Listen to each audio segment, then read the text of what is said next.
사도신경으로 신앙을 고백합니다. 전능하사 천지를 만드신 하나님 아버지를 내가 믿사오며 그 외아들 우리 주 예수 그리스도를 믿사오니 이는 성령으로 잉태하사 동정녀 마리아에게 나으시고 본디오 빌라도에게 고난을 받으사 십자가에 못 박혀 죽으시고 장사한 지 사흘 만에 죽은 자 가운데서 다시 살아나시며 하늘에 오르사 전능하신 하나님 우편에 앉아 계시다가 저리로서 산자와 죽은 자를 심판하러 오시리라. 성령을 믿사오며 거룩한 공예와 성도가 서로 교통하는 것과 죄를 사하여 주시는 것과 몸이 다시 사는 것과 영원히 사는 것을 믿사옵나이다. 아멘.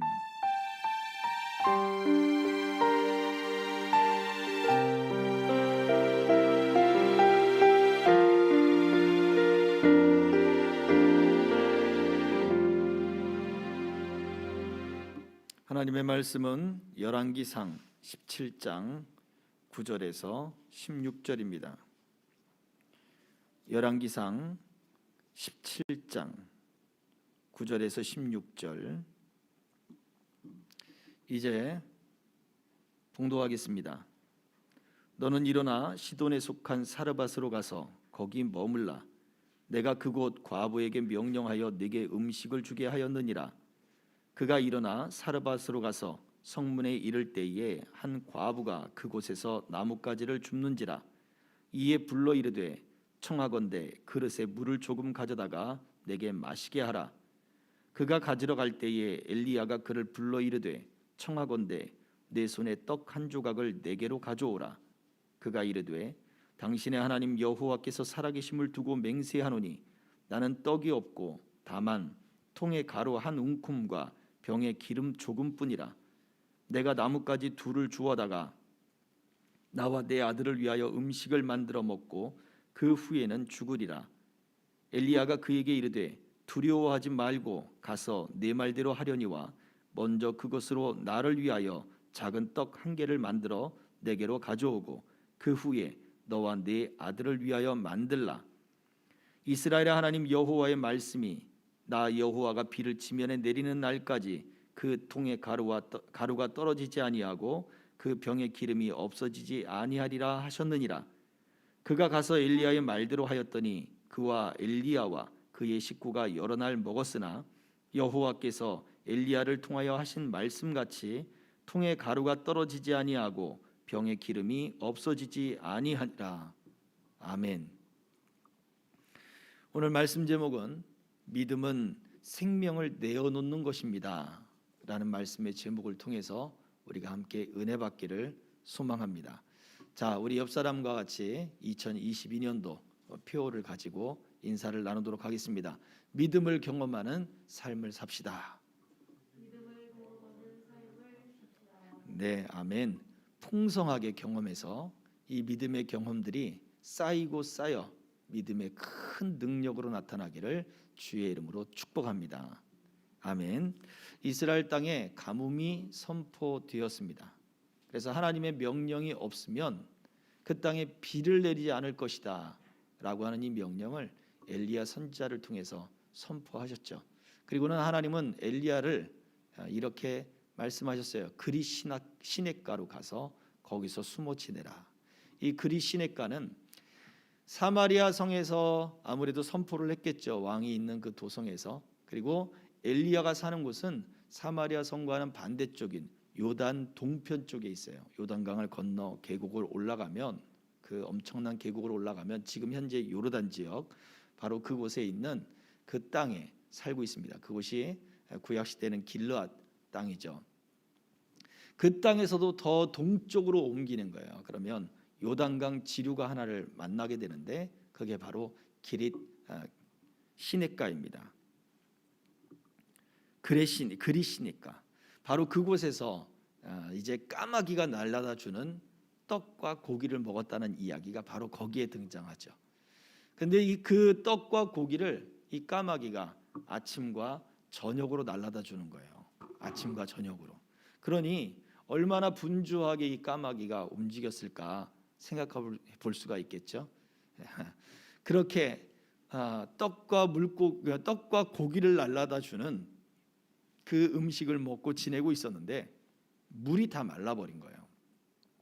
그래서 하나님은 또다시 이번에는 이 엘리야를 서편으로 보냅니다. 서쪽 지역으로. 지금까지 있었던 동쪽 지역과는 다르게 완전히 서쪽 지역으로 보내요. 그래서 지금 우리가 페니키아로 알려졌던 성경 베니게, 페니키아 이렇게 알려진 그런 지중해 지역. 그래서 시돈 지역에 속한 페니키아 지역의 시돈 땅에 속한 바로 사르밧이라고 하는 그 한 동네로 이 엘리야를 보내게 됩니다. 그때 하나님은 말씀하셨어요. 내가 까마귀를 통해서 아침 저녁으로 떡과 고기를 공급해 준 것처럼 그곳에 있는 한 과부를 통하여 너에게 음식을 주라 명령했다라고 성경은 기록하고 있습니다. 그래서 내가 이미 명령했으니까 너는 가라. 그래서 그 사르밧 땅으로 엘리야가 도착을 했습니다. 마침 그 성 앞에서 나뭇가지를 줍고 있는 한 여인을 발견하는 거죠. 그리고는 그 여인에게 이야기합니다. 나에게 물을 좀 달라. 그랬더니 그 여인이 나뭇가지를 줍다 말고 자기 집으로 들어갑니다. 왜요? 물을 가져오기 위해서. 그렇게 가는 도중에 엘리야가 부르는 거죠. 잠깐 올 때 그냥 빈손으로 오지 말고 나에게 떡을 하나 만들어 가지고 와라. 그랬더니 이 여인이 하는 말 한참 쳐다봤겠죠. 슬픈 눈으로 쳐다봤겠죠. 가던 길을 돌아서 그 엘리야가 하는 이야기를 듣고 슬픈 눈으로 쳐다봤을 것이 분명합니다. 왜냐하면 엘리야의 이 페니키아 지역은 이방 땅이에요. 물론 엘리야의 명성이 얼마나 그 당시에 알려졌는지는 모르겠습니다만 이 여인은 분명 엘리야가 유대인인 것은 알았겠죠. 그러나 그 엘리야가 선지자라는 이야기는 그 사실은 이 여인은 몰랐을 거예요. 유대인이라는 것을 알았기 때문에 당신의 하나님이 살아계심을 두고 맹세하지만 유대인은 하나님을 섬기니까 유대인의 신을 두고 맹세한 거죠. 그렇게 말을 했지만 하나님의 선지자로서 이 여인이 인식하지는 못했던 거예요. 그리고 굉장히 친절하고 예의 바랐던 여인이죠. 한 나그네가 물 좀 달라고 하는데 들어가서 그 가뭄에 물을 갖다 주려고 하는 거예요. 또 우리가 알고 있지만 이 여인은 지금 어떤 심정이에요?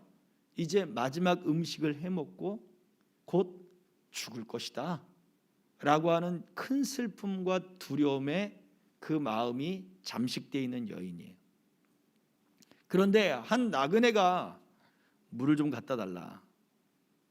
슬프고 두렵고 지금 인생의 마지막이라고 생각하는 그런 때에 한 나그네가 그런 요청을 했다고 해보세요. 여러분 같았으면 어떻게 하겠습니까? 이 여인은 굉장히 그러니까 친절한 거예요. 인격이 훌륭한 거죠. 그런데 그 여인이 기꺼이 집으로 돌아가요. 물을 가져오려고 떠났는데 올 때 그 손에 나를 위한 떡을 좀 가져다 달라. 이러니 뒤돌아보고 한참 동안 아무 말도 못하고 슬픈 눈으로 그 엘리야를 쳐다봤을 것에 분명한 거예요. 그리고는 이제 겨우 말을 하죠. 내가 지금 이 나뭇가지를 줍는 것은 우리 집에 밀가루에 지금 통에 가루가 다 떨어져서 이제 내 아들과 한 번 만들어 먹을 그 통의 가루밖에 남아있지 않는데 그 통의 가루를 박박 긁어서 털털 털어서 그렇게 가루를 모아서 이제 내 아들과 작은 떡을 하나 만들어 먹고 이제 곧 죽으려고 하고 있는 상황입니다. 그런데 나에게 떡을 달라고요? 그렇게 반문을 하고 있는 내용이죠. 자, 이러한 상황 가운데 이 상황 속에서 우리에게 믿음의 모습을 보여주고 있는 성경의 이야기. 과연 이 엘리야가 가지고 있는 믿음은 무엇이었고 이 여인이 보여주는 믿음은 무엇이었는가? 이것을 통하여 우리가 어떤 믿음을 가져야 되는가, 하나님이 우리에게 어떤 믿음을 요구하시는가를 오늘 이 시간을 통해서 살펴볼 수 있기를 소망합니다. 아멘. 자, 첫 번째는요, 일단은 엘리야의 믿음을 봐야 되겠죠. 엘리야는 하나님의 선지자니까 당연히 믿음이 크지 않겠습니까? 당연히 믿음이 있겠죠 라고 우리가 생각할 수 있습니다. 그러나 하나님의 사람들도 그 믿음이 흔들릴 때가 있다는 것을 우리는 기억해야 합니다. 대표적으로 누가 그랬죠? 세례 요한이 그랬어요. 세례 요한은 그냥 선지자도 아니고 바로 이 땅의 구원자로 오신 그냥 선지자를 본 선지자가 아니라 예수 그리스도 하나님의 아들, 바로 그 독생하신 하나님, 그 하나님을 만난 사람이에요. 그렇지 않습니까? 하나님의 놀라운 구원의 약속을 바로 눈으로 바라본 사람이고, 보라, 이가 세상 죄를 지고 가는 하나님의 아들이다라는 것을 선포한 사람이에요. 그랬던 세례 요한이 어떡합니까? 제자들을 보내서 오실 그 이가 당신이십니까? 라고 이야기를 한단 말이에요. 그 이야기는 더 예수님에 대한 큰 확신을 얻기 위한 질문이었을 수도 있겠지만 그의 마음 가운데 조그마한 의심이 들어왔을 수도 있다는 얘기예요. 그의 믿음이 흔들릴 수도 있다는 얘기예요. 그래서 아무리 하나님의 사람들이라 할지라도 우리가 그들이 어떻게 그렇게 강한 믿음을 가질 수 있게 되었는가, 그가 어떻게 그러한 큰 믿음 가운데 살 수 있었는가를 우리는 살펴볼 수 있어야 되는 거예요. 자, 오늘 이 사르밧 땅으로 보낸 이 엘리야를 통해서 우리가 알 수 있는 믿음의 모습은 무엇인가? 첫 번째는요, 그는 믿음의 기대를 가지고 구하고 찾고 뭐 한다고요? 두드렸다는 거예요. 우리가 지난 주일날 믿음의 기대, 하나님이 우리에게 기대를 가져도 되는가? 믿음이라고 하는 것은 우리로 하여금 하나님의 소망과 하나님의 일에 대한 기대를 가져야 된다라는 말씀을 우리가 살펴보았죠. 엘리야가 바로 그런 모습을 보여준 거예요. 엘리야는 사르밧 땅으로 갈 때 하나님이 뭐라고 명령하셨다고요? 그 땅에서 내가 한 과부를 통해 너에게 음식을 주도록 명령했다라고 하나님이 말씀하셨단 말이에요. 그 말씀을 듣고 그 명령을 듣고 그 약속을 듣고 그는 사르밧 땅으로 간 거예요. 그의 고향과 그가 숨었던 곳과는 전혀 반대의 지역으로 움직인 거죠. 그 지역으로 가려면 사마리아 지역을 통과해서 가야 되는 거예요. 그 북이스라엘 한가운데를 지나서 가야 되는 거예요. 지금 그 북이스라엘은 난리가 났잖아요. 엘리야가 선포했기 때문에. 내가 따로 말하지 않으면 비가 안 올 것이다 라고 하는 그 어마무시한 일을 선포하고 지금 물이 말라가고 있고 가뭄이 들어있는 상황이에요. 그러면 민족의 원수가 되고 있는 거예요, 쉽게 얘기하면. 그런데 그 사마리아, 그 북이스라엘 그 지역을 가로질러 통과해서 반대쪽인 그 페니키아, 그 시돈 땅 사르밧 성으로 가야 된단 말이죠. 뭘 가지고? 하나님의 약속을 믿고 가는 거예요. 그 약속을 믿고 갔는데 거기에서 누가 과부인지 어떻게 알겠습니까? 그 성에서 나뭇가지를 줍는 여인이 나이가 좀 있으면 다 과부인가요? 아니잖아요. 또 그 성에는 과부가 한 사람만 살고 있습니까? 아니잖아요. 누가 누구인지 알 수 없는 상황이에요. 에이, 선지자니까 다 알겠죠? 아니요. 하나님이 알려주시지 않으면 모르는 거예요. 엘리사도 비슷한 일이 있었습니다. 그런데 하나님이 나에게 저 여인의 슬픔이 알려주지 않았다. 저 여인이 분명히 큰 슬픔 가운데 있지만 그 슬픔의 원인을 하나님이 나에게 알려주지 않으셨다. 이런 이야기를 해요. 엘리야도 마찬가지인 거죠. 하나님이 알려주지 않으면 모르는 거예요. 그런데 성경에 분명히 엘리야에게 바로 저 여인이다라고 말하지 않았단 말이에요. 한 여인이 나뭇가지를 줍는 모습을 본 거예요. 엘리야가 그래서 뭐라고 얘기합니까? 나에게 먹을 것을 가져다 달라라고 먼저 얘기했나요? 아니잖아요. 하나님이 너에게 명령했다, 하나님이 너에게 약속했던 그것을 내게로 가져오라 말하지 않잖아요. 뭐라고 얘기해요? 나에게 물을 조금만 나눠줄 수 있겠느냐. 그러면 만약 그 여인이 그 물을 내게로 가져오는 그러한 것을 순수하게 받아들일 때, 아, 하나님이 저 여인이 나에게 음식을 주도록 명령하신 여인일 수 있겠구나. 뭐 한 거예요? 생각하게 되는 거죠. 그래서 그 여인이 물을 가지러 돌아가는 때에, 바로 그때에 엘리야가 다시 부르는 거예요. 내 손에 떡을 만들어서 가져와 달라.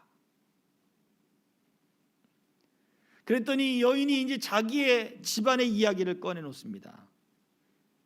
나는 지금 내 아이밖에 없는데, 남편은 없고 내 아이밖에 없는데 이제 남은 밀가루의 통을 가지고 내가 음식을 만들어 먹고 죽으려고 한다.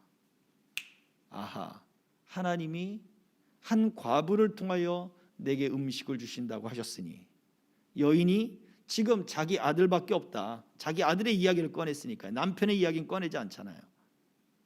하나님이 예비하신 바로 그 여인이구나 알게 되는 거예요.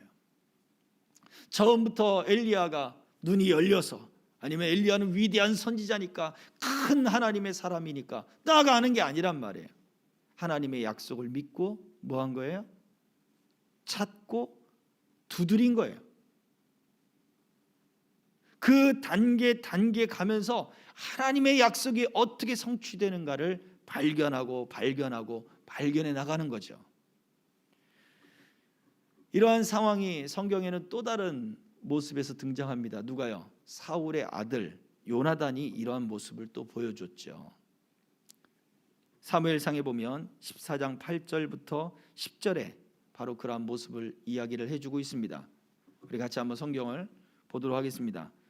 사무엘상 14장 8절부터 10절까지 사울의 아들 요나단이 이렇게 이야기합니다. 다 같이 읽어봅니다. 시작. 요나단이 이르되 보라, 우리가 그 사람들에게로 건너가서 그들에게 보이리니 그들이 만일 우리에게 이르기를 우리가 너희에게로 가기를 기다리라 하면 우리는 우리가 있는 곳에 가만히 서서 그들에게로 올라가지 말 것이요, 그들이 만일 말하기를 우리에게로 올라오라 하면 우리가 올라갈 것은 여호와께서 그들을 우리 손에 넘기셨음이니 이것이 우리에게 표징이 되리라 하고. 블레셋 군대가 있었던 그 수비대가 있었던 바로 그 지형은 계곡에 그 바위가 높은 깊은 계곡이 있는 바로 그 계곡 위쪽에 이 수비대가 있었단 말이에요. 그런데 이 요나단과 그의 그 병기 든 사람은 바로 그 계곡에 있는 굴에서 나온 듯한 바로 그러한 아래쪽에 있었단 말이죠. 그리고서는 이야기합니다. 우리가 블레셋 군인에게 우리 모습을 한번 보여보자. 그래서 만약 그 블레셋 군인들이 야 너희들 이리 올라와, 우리가 너희들 본때를 보여주겠어 라고 말을 한다면 우리가 올라가자. 우리가 그들 쪽으로 갔기 때문에 하나님이 우리를 블레셋 군대로 보내신다는 것으로 우리가 믿음을 갖자. 그렇게 하나님께 기도한 거예요. 잘 보세요. 그런데 우리가 지금 현재 가만히 있는데 너희들 가만히 있어, 우리가 너희들한테 갈 거야. 이거는 블레셋이 우리들한테 밀고 들어오는 거잖아요. 블레셋이 우리들한테 밀고 들어오는 것이니까 우리가 약한 거예요. 요나단은 지금 그렇게 얘기한 거예요. 그런데 우리가 블레셋으로 올라가는 것은 블레셋을 밀고 들어가는 거니까 우리가 강한 거예요. 이게 상식적으로 맞지 않는 이야기가요. 이미 말씀드렸습니다. 블레셋은 위쪽에 있고 언덕 위쪽, 그냥 우리가 생각하는 그런 언덕이 아니에요. 엄청나게 가파르는 낭떠러지 같은 그런 언덕이란 말이에요.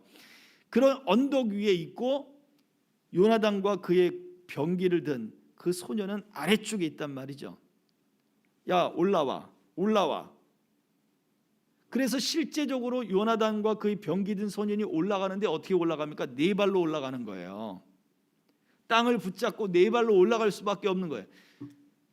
그렇게 하고서 올라간 다음에 전쟁이 가능할까요?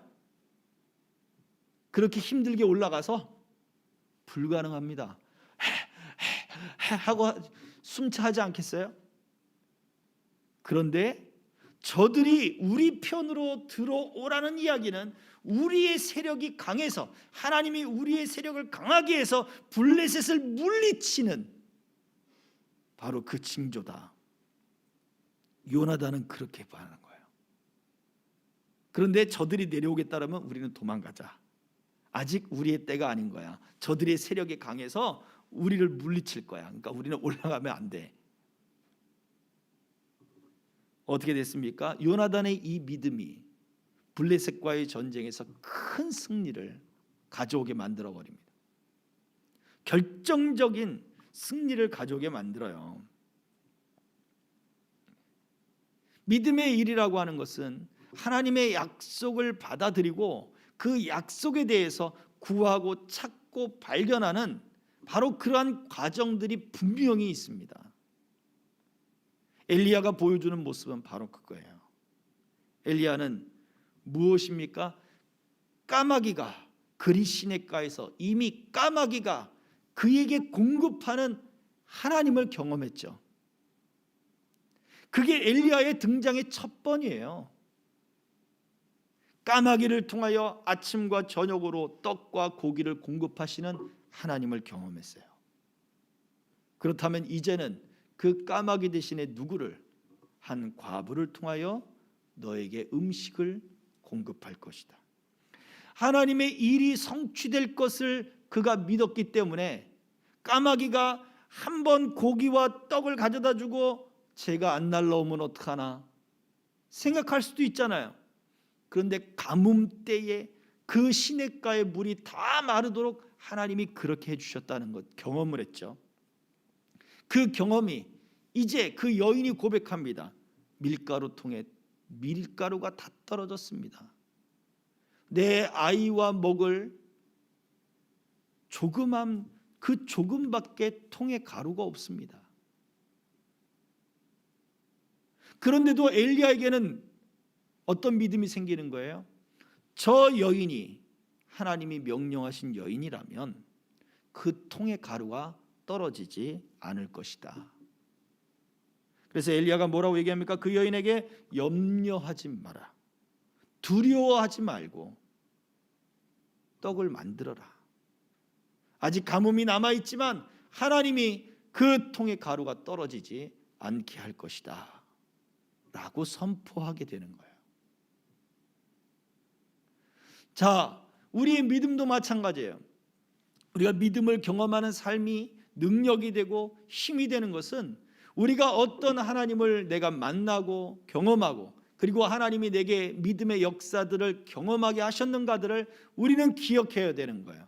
그리고 그 믿음의 경험을 가지고 이제 어떻게 해요? 내게 주어진 그 삶 속에서 믿음으로 구하고 찾고 두드려야 되는 바로 그 삶을 살아가야 되는 거예요. 하나님은 어제도 동일하시고 오늘도 동일하시고 내일도 동일하신 분이에요. 그 이야기는 구약 시대에 엘리야의 그 하나님이 오늘날 바로 나의 하나님이시라는 거죠.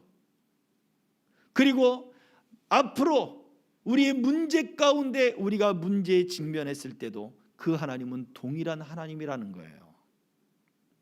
성경은 뭐라고 얘기합니까? 엘리야가 갑자기 나타나잖아요. 성경 속에 갑자기 등장해요.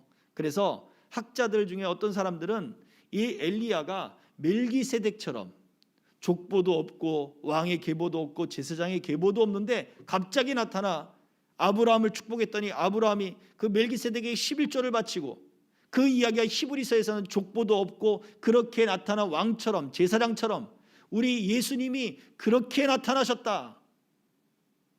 그래서 멜기세덱이 예수님을 예표하는 모습을 보여준다 이렇게 얘기하잖아요. 그것처럼 그 멜기세덱처럼 엘리야도 바로 그러한 존재다 라고 이야기를 하는 학자들도 있습니다.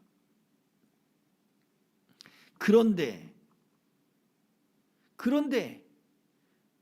히브리서에서는 뭐라고 얘기합니까? 이러한 엘리야가 우리와 성정이 똑같다, 우리와 똑같은 인간이었다라고 말을 해요. 우리와 똑같은 사람이었다라고 말을 해요. 그런 우리와 똑같은 사람이 하나님께 기도했더니, 하나님의 약속을 믿고 기도했더니 하나님이 비가 오지 않게 하고, 하나님의 약속을 믿고 하나님이 공급하시는 은혜들을 알고 그러한 것들이 능력이 되어 그가 기도했더니 다시 비가 오더라. 엘리야가 다시 비가 오게 하는 그때도 마찬가지지 않습니까?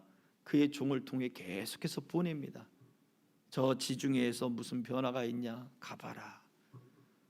또 기도합니다. 다시 가봐라. 또 기도합니다. 다시 가봐라. 그게 7번이나 이루어지는 거죠. 어떻습니까? 엘리야의 믿음은요, 우리가 정말 큰 기적의 역사들을 일으켰지만 그는 하나님이 그와 함께하고 그의 약속이 성취되어 가는 것들을 경험했기에 그가 엄청난 그런 믿음의 기대감을 가지고 하나님의 약속들을 바라보고 구하고 찾고 두드린 바로 그 사람이라는 거예요. 예수님이 우리에게 뭐라 말씀하셨습니까? 누가복음 11장 9절 10절 다 같이, 내가 또 너희에게 이르노니 구하라 그러면 너희에게 주실 것이요, 찾으라 그러면 찾아낼 것이요, 문을 두드리라 그러면 너희에게 열릴 것이니 구하는 이마다 받을 것이요, 찾는 이가 찾아낼 것이요, 두드리는 이에게는 열릴 것이니라. 아멘. 하나님의 함께 하시는 경험, 까마귀를 통하여 공급하시는 그러한 것을 경험한 엘리야에게 까마귀를 대신한 그 과부의 공급은 바로 그런 믿음의 역사를 바라보는 기대와 소망을 찾고 구하고 두드리는 믿음의 모습이었다는 거예요. 그래서 무례하게 그 여인에게 요구한 그 모습이 아니라 엘리야가 얼마나 하나님의 약속이 어떻게 성취되는가를 구하고 찾고 두드리는 모습이었는가를 발견하게 되는 것입니다. 오늘 저와 여러분들이 이러한 엘리야의 모습처럼 우리의 믿음 또한 바로 구하고 찾고 두드리는 모습이 있어져야 될 것입니다. 자, 그런데 여기서 또 한 가지 중요한 모습이 등장하죠. 바로 이 여인의 믿음의 모습입니다. 이 과부의 손에, 그 손에 의해서 만들어질 그 떡은 어떠한 떡이었습니까? 말씀을 다시 한번 보고 이야기할까요? 본문의 열왕기상 17장 12절입니다. 다 같이, 그가 이르되 당신의 하나님 여호와께서 살아계심을 두고 맹세하노니 나는 떡이 없고 다만 통에 가루 한 움큼과 병에 기름 조금뿐이라. 내가 나뭇가지 둘을 주워다가 나와 내 아들을 위하여 음식을 만들어 먹고 그 후에는 죽으리라. 자, 저 여인이 만들고자 했던 떡은 단순히 생명을 유지하기 위한 떡이 아니라 뭐 하기 위한 떡이에요? 먹고 죽으려고 하는, 죽음을 준비하는 떡인 거예요. 내가 이것을 먹으면 살리라 하는 떡이 아니었단 말이에요. 이 떡을 먹고 죽으리라. 나와 내 아들이 이 떡을 먹고 곧 죽을 것입니다. 그들의 죽음을 준비하는 떡이었어요. 그러니 엘리야의 요구는 나에게 떡을 나누어 달라라고 하는 요구는 뭐예요? 여인의 죽음을 재촉하는 요구와 같은 거죠. 죽음을 재촉하는 것과 같은 거예요. 지금 그 죽음의 슬픔에, 그 죽음을 준비하는 바로 그 사람의 목을 더 꽉 졸라가지고 죽음을 재촉하는 것과 같단 말이에요. 인간적으로 생각해 보면 이 선지자는 참 뻔뻔합니다. 이렇게까지 이야기했는데 먼저 나를 위하여 떡을 만들고 그 다음에 너와 내 자녀를 위하여 떡을 만들라까지 이야기합니다. 얼마나 뻔뻔한 모습이에요. 그런데 엘리야는 분명히 하나님의 약속이 그 여인에게 발견된 거죠. 그렇죠? 물을 달라 했더니 친절을 베풀었고 그 여인이 이제 그 여인에게 그러면 나에게 떡을 달라 했더니 자기의 과거를, 자기의 가정사를 얘기하죠. 자녀를 이야기하고 남편 얘기하지 않잖아요. 아하, 과부구나. 하나님이 예비하신 과부구나. 그걸 발견하니까 어떻게 해요? 염려하지 말아라. 내게 먼저 떡을 만들어라. 그리고 너와 네 자녀를 위해 떡을 만들어라 라고 용감하게 말할 수 있는 거예요. 자, 그건 엘리야의 믿음이고요. 그 반대로 여인에게는 어땠습니까? 이 여인은 분명히 하나님이 엘리야를 사르밧으로 보낼 때 과부를 준비시켰다 그랬어요. 그리고 명령했다 그랬어요. 그냥 준비가 아니라 명령했다 그랬어요. 명령. 그러면 하나님의 명령을 받은 사람 같으면 어때야 돼요? 잘 오셨습니다. 하나님이 말씀하신, 하나님이 명령하신 선지자가 당신이군요. 이렇게 나와야 되는 거 아니에요? 어젯밤에 하나님이 내게 꿈으로 말씀하셨습니다. 아니면 천사를 보내 말씀하셨습니다. 당신을 만나면 지금 먹고 죽으려고 했던 이것을 나눠주라고 했습니다. 뭐 이렇게 나와야 되잖아요. 하나님 명령하셨다 그랬으니까. 그렇지 않냐고요? 아니 베드로를 부를 때 요바에서 요바에 있는 그 베드로를 부를 때도 요바에서 베드로를 부를 때도 거기에 있는 그 백부장에게 하나님의 천사가 나타나서 베드로를 불러라 라고 말을 할 것까지 그렇게까지 이야기를 했는데 왜 여기서는 안 그랬냐고요? 하나님 명령이 임했으면 천사를 보내서 그 여인에게 이미 알려주고 너에게 내일 이맘때쯤 또는 뭐 언제 이맘때쯤 선지자가 나타날 건데 그가 너에게 물을 달라 하고 그 다음에 떡을 달라 하면 너는 그에게 주어라 이렇게 말씀하셨어야 되잖아요. 분명히 하나님이 명령하셨다 그랬거든요. 명령하셨다.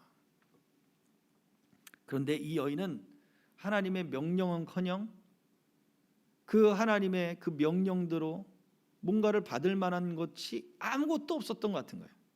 또 이 여인은 그런 어떤 하나님의 명령을 그 제사장을 엘리야 선지자를 섬기고 그에게 음식을 줄 만한 준비가 이 여인은 전혀 안 돼 있었어요.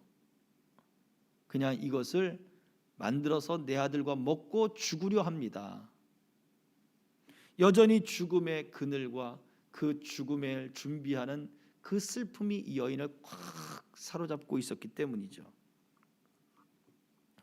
여기에 하나님의 명령에 대한 성격이 등장합니다.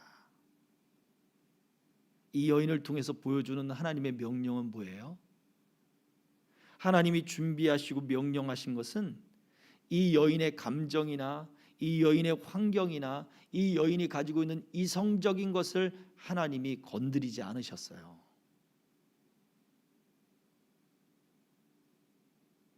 선지자를 만남으로써 그 선지자의 이야기를 듣고 어떻게 해요? 거기에서 이 여인의 마음의 변화가 일어나게 하면서 뭘 기대하고 있는 거예요? 자발적인 순종을 기대하고 계신 거예요. 오늘날 우리에게는 많은 사람들이 하나님의 말씀과 하나님의 명령이 우리에게 이렇게 전해질 때 우리에게 꿈으로나 아니면 우리에게 천사나 그런 것들로 우리에게 말씀하시는 것이 아니 내 귀에서 하나님이 말씀하시는 그런 소리로 들려지는 것이 아니란 말이에요. 우리에게 하나님의 선지자들 통해서 하나님의 말씀을 전하는 통로들을 통해서 그 말씀이 우리들에게 선포되고 아무런 준비되지 않은 우리들에게 나는 하나님의 계획을 모르고 나는 하나님의 목적을 모르고 나는 하나님의 일하심을 전혀 모르고 있는 상태에서 하나님이 어떻게 해요? 그 말씀들을 가지고 우리 마음속에 변화가 일어나게 하고 그 말씀의 씨앗들을 통해서 우리 마음속에 말씀이 열매 맺고 자라가게 하면서 우리들에게 자발적인 순종이 일어나도록 만들어 간다는 거예요. 바울 사도가 고백을 했죠. 그가 하나님이 어릴 때에, 갈라디아서 고백을 해요. 어릴 때에 어머니 태중에 있을 때부터 나를 구별하고, 그리고 나를 그렇게 하나님이 선택해서 나를 하나님의 도구로 삼으셨다라고 말을 한단 말이죠. 그런데 이걸 언제 깨달아요? 어머니 뱃속부터인가요? 아니에요. 그는 스데반 집사가 죽을 때의 증인들처럼 사람들의 돌을 던지는 그 사람들의 옷을 맡을 정도의 그런 사람이었어요. 그리고 다메섹으로 가서 예수 믿는 사람들을 잡아 죽이려 권세를 받아가지고 다메섹까지 쫓아가던 사람이었단 말이에요. 그러한 모습이 왜 그렇습니까? 어머니 뱃속에서부터, 태중에서부터 그가 선택받았다는 것을 전혀 모르고 있는 거예요. 그러니 30대 중후반 최소, 그리고 40대를 넘어가면서 비로소 그가 은혜를 받고 하나님의 구원을 깨닫고 하나님의 감격을 깨닫고 난 다음에, 그때야 비로소 하나님이 나를 그때부터 선택하셨구나, 이 고백이 나오는 거예요. 우리가 예정론이라는 것 때문에 논쟁이 많지 않습니까? 신학적 교리적인 그 논리 중에 칼빈이 이야기하는 예정론이 있어요. 그래서 이 예정론이 하나님이 정하신 것, 하나님이 선택하신 것, 그러면 하나님이 버리기로 선택한 사람도 있느냐? 뭐 이런 문제 때문에 신학적 논쟁이 아직까지 끝나지도 않았어요. 그런데 이 예정론에서 중요한 것은 무엇입니까? 바울이 고백한 거, 하나님이 예정하시고 하나님이 선택하셨다라고 하는 말씀들이거든요. 그런데 그 예정과 하나님이 선택하셨다는 것을 우리가 어떻게 아냐고요? 하나님이 그렇게 정하셨대, 이게 아닌 거예요. 그가 경험해 보고 나니 하나님이 나에게 이렇게 예정해 놓으셨구나, 이걸 그때서야 깨닫는 거예요. 자, 그렇다면 이 여인은 하나님이 내게 명령하셨어, 이걸 언제 깨달을까요?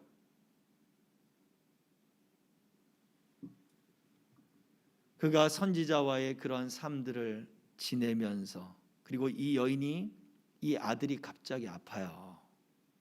그랬다가 죽습니다. 그리고는 이 여인의 아들이 다시 살아나게 되죠. 그때서야 고백하게 되는 거예요. 이제야 정말로 당신이 하나님의 선지자인 줄 알겠습니다. 당신이 하나님의 사람인 줄 알겠습니다. 그렇게 고백을 한단 말이에요.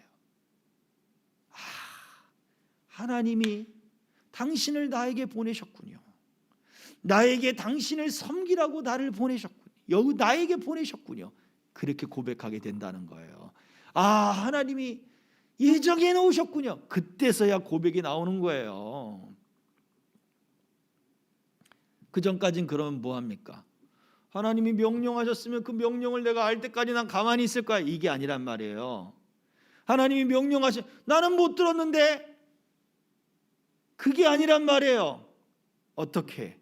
그 안에서 자발적인 순종이 일어나야 되는 거예요.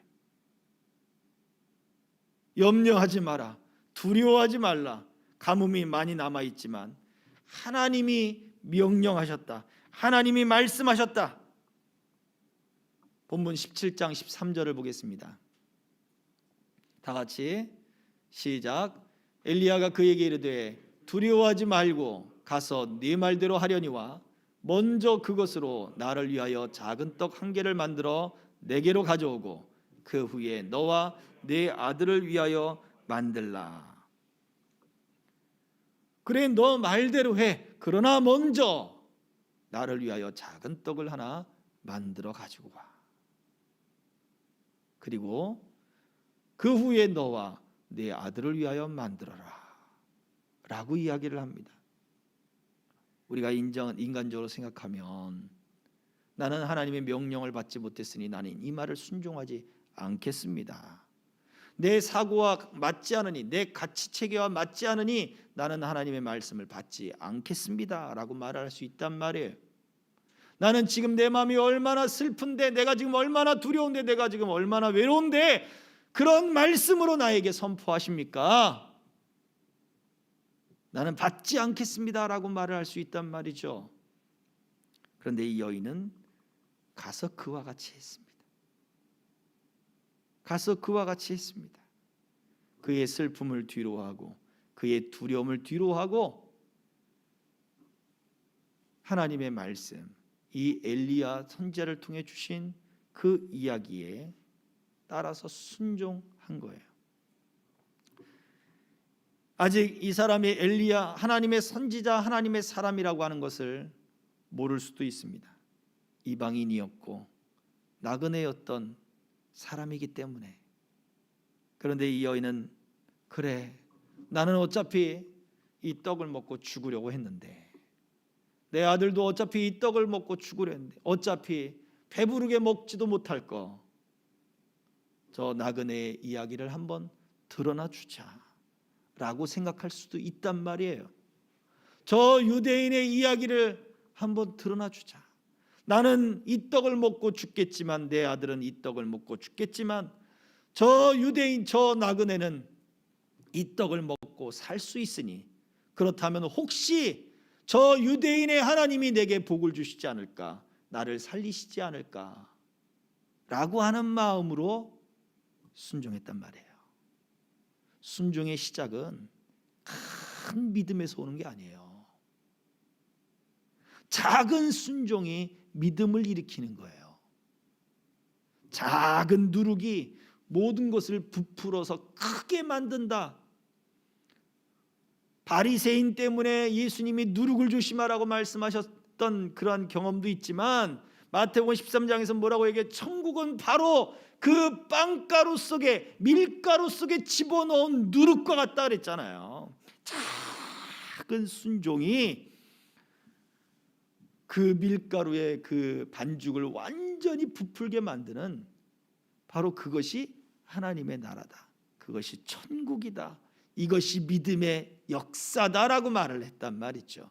우리의 순종도 바로 그래요. 이 여인의 순종이 바로 그래요. 이 여인이 보여준 자발적인 순종이 바로 그거예요. 그것을 하나님이 기쁘게 받으시는 거예요. 그것을 하나님이 기다리시는 거예요.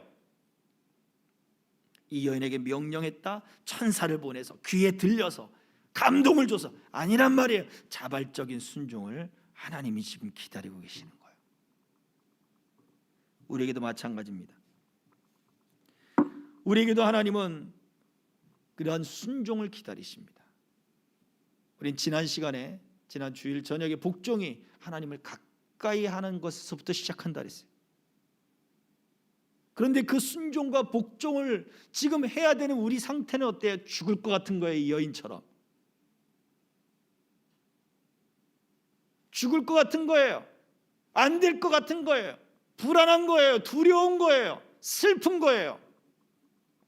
이거 먹고 죽을 거야 지금 그런 상황이란 말이에요. 그런데 하나님은 뭐라 그래요? 우리에게 자발적 순종을 요구하시는 거예요. 빌립보서 4장 18절부터 20절까지의 바울 사도는 빌립보 교회를 향해서 이렇게 이야기를 했습니다. 그의 편지에서 그가 연보, 헌금, 성도들에게 그 헌금을 요구하는 이유가 무엇이었느냐, 그거에 대한 이야기를 합니다. 다 같이 읽어봅니다. 시작. 내게는 모든 것이 있고 또 풍부한지라 에바브로디도 편에 너희가 준 것을 받음으로 내가 풍족하니 이는 받으실 만한 향기로운 제물이요 하나님을 기쁘시게 한 것이라. 나의 하나님이 그리스도 예수 안에서 영광 가운데 그 풍성한 대로 너희 모든 쓸 것을 채우시리라. 하나님 곧 우리 아버지께 세세 무궁하도록 영광을 돌릴지어다. 아멘. 이미 나는 풍성하다. 그런데 뭐라고 얘기해요? 하나님이 받으실 만한 향기로운 제물이 될 것이고 또 하나님을 기쁘시게 할 것이다 라고 18절에 이야기를 하고 있어요. 또 이들이 드려진 이 모든 것이 하나님 앞에 영광스럽게 될 것이다 라고 19절에 얘기하고 있죠. 너희의 모든 쓸 것을 풍성한 대로 갚아주실 것이다 라고 말씀을 하고 있단 말이에요. 무슨 얘기입니까? 그 연보, 그 헌금, 그 선교 예물은 바울의 필요를 채우는 거, 그게 목적이 아니었단 말이에요. 물론 바울의 필요를 채웠습니다. 그의 일행들의 필요를 채웠어요. 그러나 바울은 자기들의 필요를 채우기 위한 목적으로 그걸 바라본 게 아니란 말이에요. 무엇을 하도록? 그들의 유익을 위한 거예요. 우리가 읽진 않았습니다만 17절에 뭐라고 얘기했냐면 내가 너희에게 선물을 구함이 아니다. 오직 너희에게 유익하도록 풍성한 열매를 구하는 것이다 라고 이야기를 했단 말이에요. 너희들을 위하여 그런 풍성한 열매를 구했는데 그것에 너희들이 자발적 순종을 했어. 그리고 자발적 순종이 하나님이 받으실 만한 향기로운 제물이 된 것이, 이 자발적 순종이 하나님을 기쁘시게 하는 것이 됐고, 이 자발적 순종이 하나님께 영광이 된 것이. 그래서 하나님이 영광 안에서 너희의 풍성함을 채울 것이다 라고 말해주고 있는 거예요. 무슨 얘기입니까? 우리가 주일 성수하라 그러고 11조 하라 그러고 기도하라 그러고 말씀 읽으라 그러고 무슨 훈련 받으라 그러고 교회 나오라 그러고, 이것이 우리의 구원의 근거가 아니에요. 우리 영혼이 구원받고 우리가 하나님 앞에 또 그 영원한 하나님의 나라에 가는 기준이 아니란 말이에요. 그런데 무엇입니까? 주일 성수를 하고 11조를 하고 기도를 하고 봉사를 하고 헌신을 하고 전도를 하는 것은요, 우리가 구원 얻기 위한 것이 아니라 우리의 삶을 하나님 앞에 자발적으로 드리는 그 삶의 증거로서 내어놓는 거예요. 이 여인이 손에 들고 있던 그 떡은 무엇입니까? 이 엘리야를 위해서 만들어 왔던 그 손의 떡은 여인의 생명이었단 말이에요. 생명. 이것을 먹고 죽을 거였어요. 그 아들이 먹고 죽음을 준비하는 그 여인과 그 아들의 생명이었단 말이에요. 그걸 어떻게? 선지자에게, 엘리야에게 나에게 떡을 먼저 달라라고 했던 그에게 자기의 생명을 내어주는 거예요.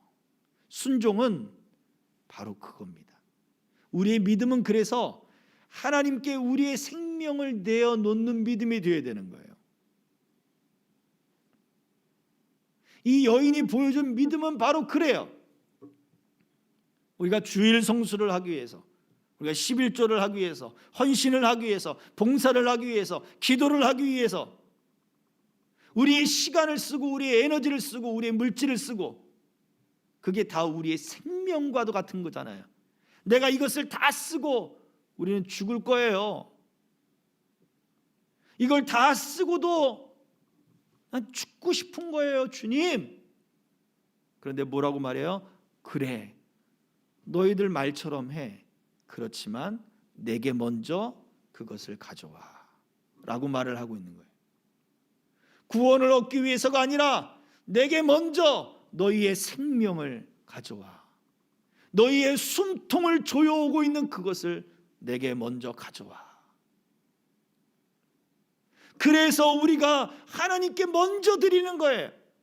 주일의 처음 시작인 이 주일, 주님의 날, 우리 주님이 부활하신 그 날을 기념하는 이 날을 주님께 먼저 가져다 드리는 것이고, 우리에게 주신 그 모든 예물의 첫 것, 그 11조를 하나님께 먼저 가져가는 것이고, 우리의 모든 시간 속에 하나님께 기도로서 우리의 삶을 가져가는 것이고, 우리가 봉사하고 헌신함으로써 내 시간, 내 남는 시간을 드리는 게 아니라 하나님께 그 시간들과 그것들을, 내 재능들과 이것들을 하나님께 드리는 바로 그러한 삶의 자세란 말이에요. 우리의 순종은 그래서 우리 이렇게 믿음을 드리는 것이고, 우리의 생명과도 같은 그 사실은 생명을 내어놓는 거예요. 이 여인이 보여주는 모습은 바로 그렇습니다. 말씀 하나 우리 마지막으로 읽고 말씀을 마치도록 합니다. 마태복음 13장 44절에 예수님이 그 비유를 들어서, 천국의 비유를 들어서 이렇게 말씀하셨습니다. 다 같이, 천국은 마치 밭에 감 주인 부하와 같으니 사람이 이를 발견한 후 숨겨두고 기뻐하며 돌아가서 자기의 소유를 다 팔아 그 밭을 사느니라. 아멘. 만약 우리에게 유익하도록, 우리 영혼에, 우리 삶에 유익하도록 풍성하게 만드는 것이다 라는 것을 발견하면, 무엇이요? 우리의 생명을 하나님께 자발적으로 순종하며 하나님께 내어놓는 것이 만약 그렇다는 것을 발견한다면, 믿음이란 바로 이런 것이구나, 이것을 발견한다면 어떻게 한대요? 이것을 기뻐하여 밭의 보화를 발견한 사람처럼 다시 딱 덮어두고 어떻게 해요? 그 밭을 사야지. 그 밭을, 밭에서 보화가 나오는데 그 밭을 사야지. 밭에서 금광이 발견됐는데 그 밭을 사야죠. 그 소유를 다 팔아서 그 밭을 사느니라. 천국은 마치 그와 같다.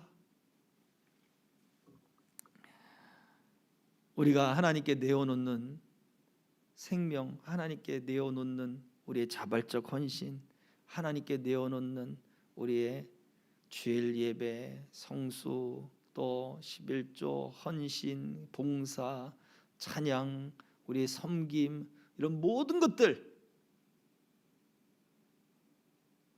이것을 통하여 하나님이 우리에게 풍성한 은혜를 주신다는 것을 발견한 사람은요, 모든 것을 다 팔듯 자기의 생명을 다해 이것을 지키려고 애쓰는 거예요.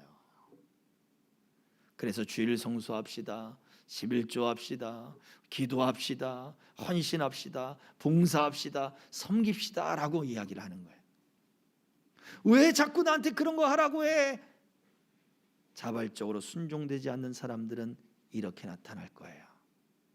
그러나 하나님의 말씀을 듣고 그 말씀에 여러분 순종으로 반응하시기 바랍니다. 생명과도 같은 여러분의 시간을 내어놓으세요. 생명과도 같이 여러분이 여기는 것들을 믿음으로 하나님께 내어놓으세요.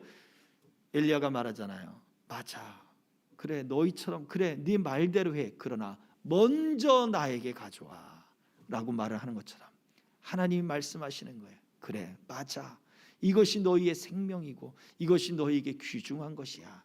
그러나 먼저 나에게 가져와 라고 말씀하신단 말이에요.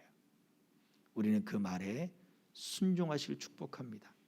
하나님의 말씀은 우리에게 이러한 순종은 놀라운 하나님의 풍성한 은혜와 하나님의 복이 있음을 알려줬어요.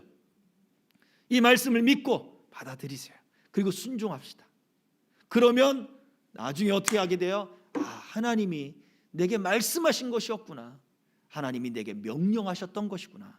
하나님이 계획하셨던 거구나. 하나님이 나를 성장시키기 위한 것이었구나. 이것을 알게 된다고요.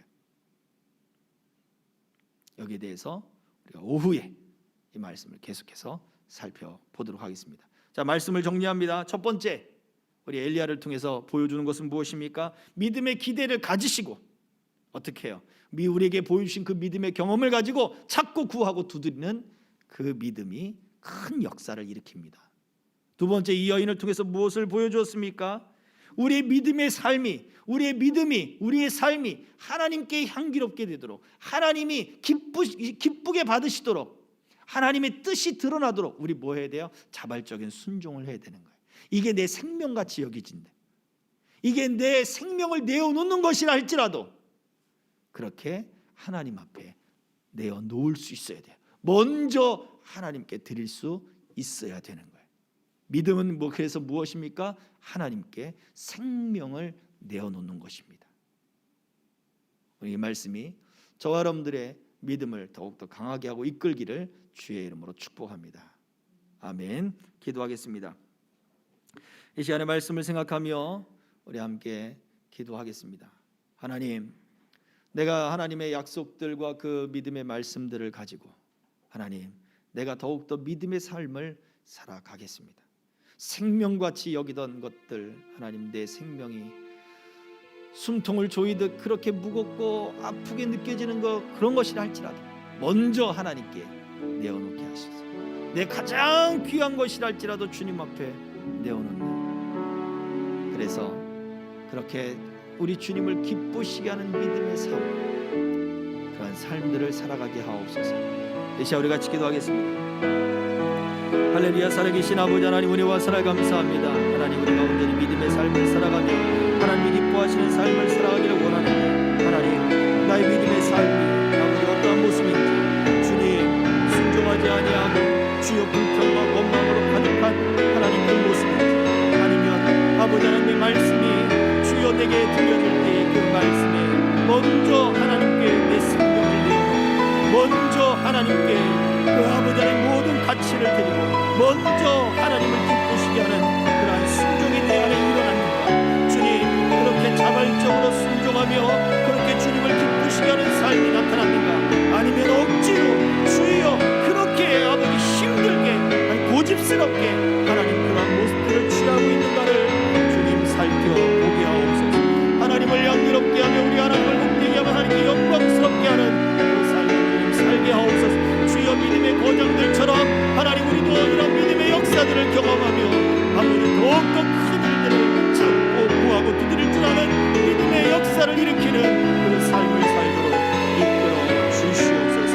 예수 그리스도의 이름으로 기도하옵나이다. 아멘. 완전하신 나의 주님,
감사합니다.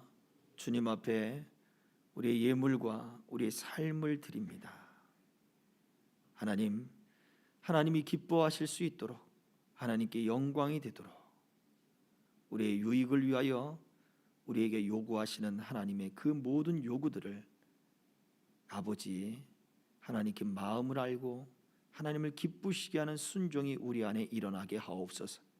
생명과 같이 여기는 것들이라 할지라도 하나님께 먼저 드릴 줄 아는 믿음이 있게 하옵소서. 그러한 순종이 있게 하옵소서.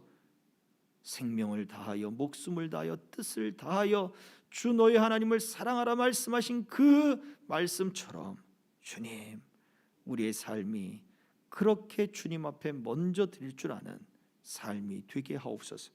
그래서 엘리야처럼 믿음의 거장들처럼 그렇게 믿음으로 또 구하고 찾고 두드려 하나님의 역사와 그 역사들을 기대하여 큰 하나님의 일들을 해나갈 줄 아는 우리의 삶이 되도록 이끌어 주옵소서. 주님 앞에 믿음으로 드려진 예물들, 온라인으로 드려진 모든 손길들 하나님이 복 주시고 하나님 그 손길들 위에 함께 하셔서 저들의 인생과 저들의 삶 속에 풍성한 은혜들과 믿음의 경험들과 믿음의 역사들이 더욱더 많아지도록 은총 베풀어 주시옵소서. 예수 그리스도의 이름으로 축복하며 기도하옵나이다. 아멘.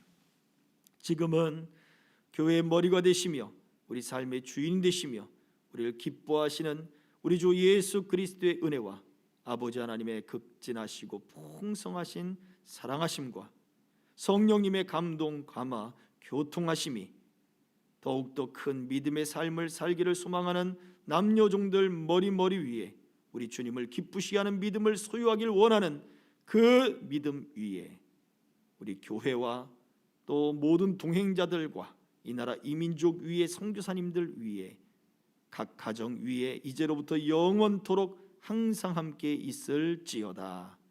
아멘.